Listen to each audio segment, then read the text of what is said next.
There's nothing to believe in. God does not want you to freaking believe in them. Like Well, God doesn't care if you don't believe.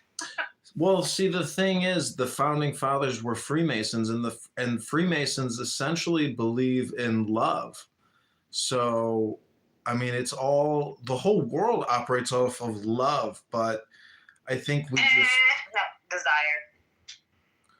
well, love is like a red heart, desire is a red color, but the point is, wisdom is supposedly love. So, love of law is the domination of the wise. That's wisdom. I'm just saying that I don't disagree with anything you said, except the fact that maybe you don't like the fact that I could point to the Constitution as being an all or nothing document.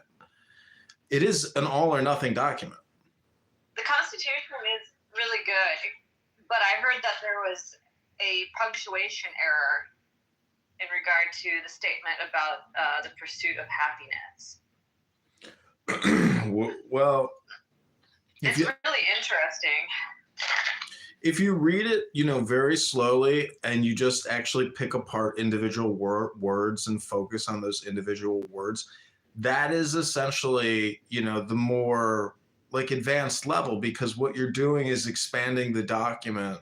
It would be pretty interesting to put it through like an expansion tool on ChatGPT to essentially create more content off of it to help people get an expansion or more relative, positions to it, because so much of that document is transcendental.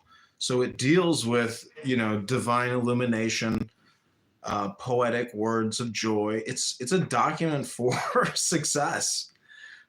So I don't know, to say that it's not something to contemplate. I mean, I just, if you have one to contemplate, I think everything is worth contemplation. Well, it's just the ageless wisdom. So the Freemasons are just obsessed with ageless wisdom philosophy, which in many ways is anti-Pope and anti-Anglican Church. It's its own thing.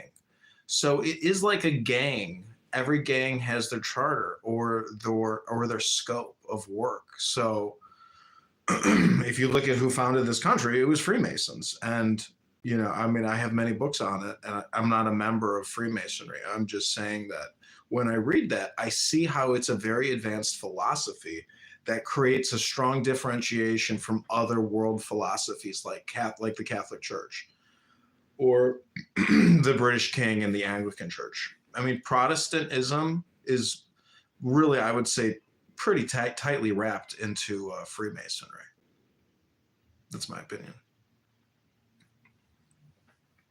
I'm trying to categorize and organize how I view history and current groups, and maybe what documents that they subscribe to or claim that they subscribe to.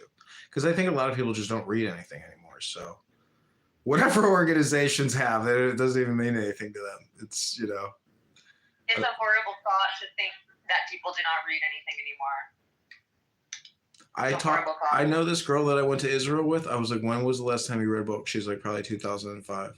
And she's 47, 45. I'm like, you haven't read a book in 20 years? She's like, nope. I was like, oh my gosh. To me, it's like sacred chanting. I'm trying to focus. People are still writing books. They're still writing them. When I chant sacred texts, I'm trying to essentially dehypnotize myself from listening to all the bullshit on this app and other platforms by going way back and using these texts to MK Ultra myself. I use beer and orange juice, coffee, red wine, and cannabis, and yoga, and the gym. But I have definitely been capturing and recording myself reading these books for quite a while now. And there's just a lot of words. This book, Wisdom or Folly, is very interesting because it capitalizes a lot of proper nouns that we do not normally capitalize, like the word that.